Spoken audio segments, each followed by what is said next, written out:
a question, or rather a comment. It's a comment on my video about the nonsense of non-self. And it is, actually, self is the nonsense, as actually it cannot be picked up by any sense organs, including the mind.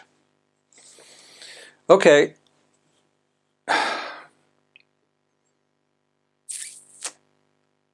If you think that only what can be picked up by the sense organs or the mind is real,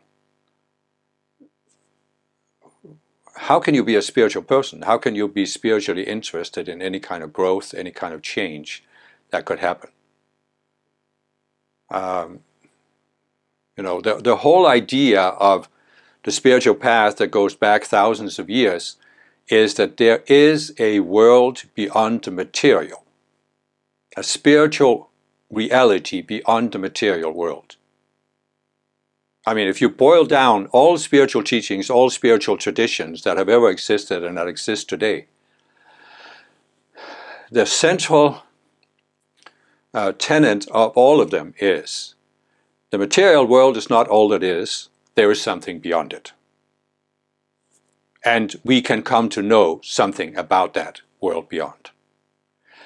And if you don't accept that, if you think that only what can be determined by the senses is real, then yeah, you're not a spiritual person. I can't really help you. I don't have anything to say to that. If that's what you want to believe, go ahead believing it. But for me, it's, you know, I realized many, many years ago, even when I was a child, I had experiences that were beyond the senses. And I have met thousands of spiritual people who have had the same kind of experiences. That's why we are on the spiritual path and interested in spiritual teachings, because we have had experiences that can't be explained by the senses. Now, you can say then, what about the mind? You know, the mind can't pick up the self. Well, that's actually not a correct statement, because it depends on what self you're talking about.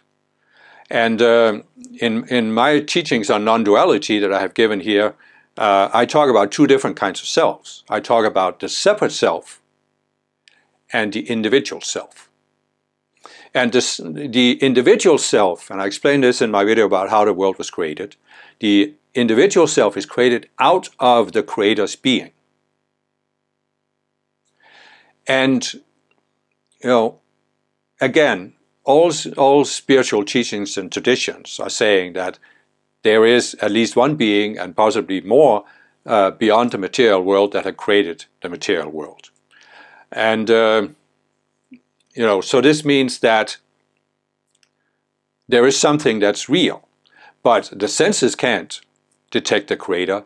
The mind can't detect the Creator if we're talking about the outer mind.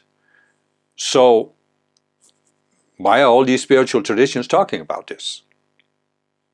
Of course, you can say some non-dual teachers are saying everything is unreal except infinite awareness, the undifferentiated.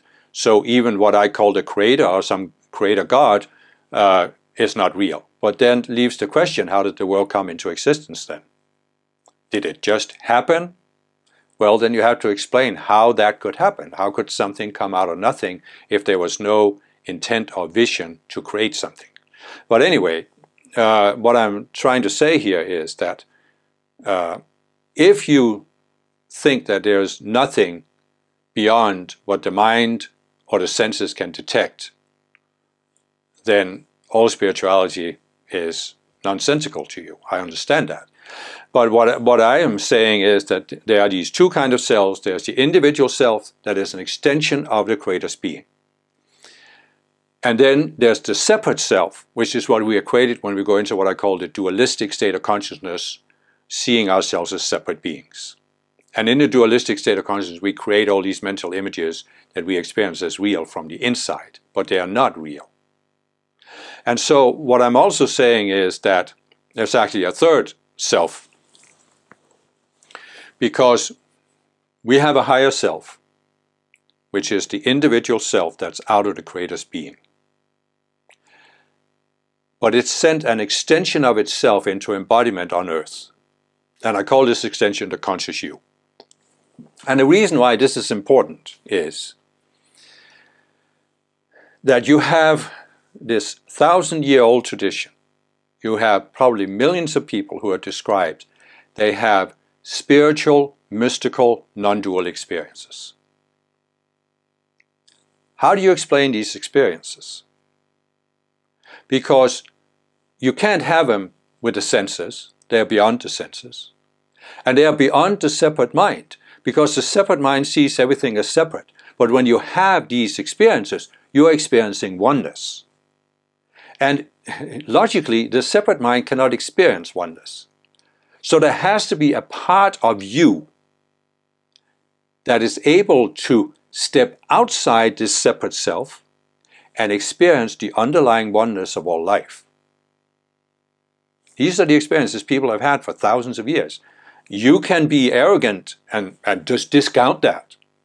That's fine, go ahead and do that. What can I say then? You won't believe anything I say anyway. So what I'm saying is, in order to explain mystical experiences, the way that has made most sense to me after all of my studies is to say that the core of our being is this conscious you, which has gone into the outer mind and the physical body. But because that is an extension of the spiritual self that is in the spiritual realm, we have the ability to step outside the outer mind, and that is what explains mystical experiences, experiences of oneness. So, in a sense, you could say it's correct that the self cannot be experienced by the outer mind. And I explain in many of my videos there are 4 levels of the outer mind. One that's purely involved with the physical body, there's the emotional mind, the mental mind, and the identity level. But these are still the outer mind because these are levels of the mind created in order for us to interact with the physical universe, the material universe here on Earth. So we are creating these 4 lower bodies, as we can also call them 4 levels of the mind, in order to interact with the world. And that's what the conscious you does when we take embodiment for the first time. So the outer mind can't detect the self. But the conscious you can step outside the outer mind, which means it can do 2 things. First of all, it can actually see the mind, the separate self, from the outside. Instead of being inside, wearing the color glasses, seeing everything through the perception filter of the separate self, it can now step outside. And it can see, yes, the separate self is unreal. It can also experience itself as pure awareness. Neutral awareness. I am not that outer mind. And then it can actually also experience itself as an extension of the spiritual self, the I Am Presence. It can even experience itself as an extension of and connected with ascended masters in the realm right above Earth. It can even experience that there is a hierarchy of ascended beings that leads all the way to the Creator. And because it is ultimately an extension of the greatest being, it can even experience, at least in a somewhat toned down form, the greatest being. And so it's simply not correct to say that the self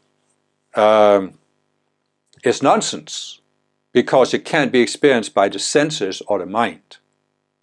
It can't be experienced by the physical senses. It can't be experienced by the separate mind. Because the real you, the conscious you, and the I Am Presence are connected beings. They are connected to this entire hierarchy leading up to the Creator. And when you step outside the outer mind, you experience that connectedness, that oneness. It's just that simple. But I understand. You will never have this experience as long as the conscious you is identified with the separate mind. But take care to realize what I've said in so many videos now. If you really want to be free, if you really want to grasp non-duality, you have to look at the duality consciousness and what it does. Because the duality consciousness creates mental images of everything. And then when you are inside those images, seeing through the filter of those images, it seems real. And what I pointed out in several videos now is that some of these non-dual teachers, they talk about non-duality, but they do it from a dualistic perspective because they have created a dualistic image of what non-duality means. And they are absolutely convinced that it's real. For example, there is no self. As I said, you cannot experience no self. You can experience pure awareness, neutral awareness, where you are not the outer self. And in the beginning, when you have these experiences, it might seem like no self. At least when you go out of the experience back to your normal state of awareness, you can superimpose a mental image on the experience. Say, oh, that means I experienced no self. Because I experienced I wasn't the outer self, and the outer self isn't real. But when you have more of these experiences, you begin to experience, instead of just pure awareness, you experience you are connected to something in the spiritual realm. And you can become more and more aware of that connection and what that means. So, self is the nonsense. Yes, depending on how you define the self. The separate self is nonsense. And everything that the separate self comes up with in terms of mental images is nonsense. That's actually the point of my video about the nonsense of non-self. That even the idea that the separate self comes up with, that it doesn't exist, yes, that is nonsense. But it doesn't mean that there isn't a self that is real beyond the separate self.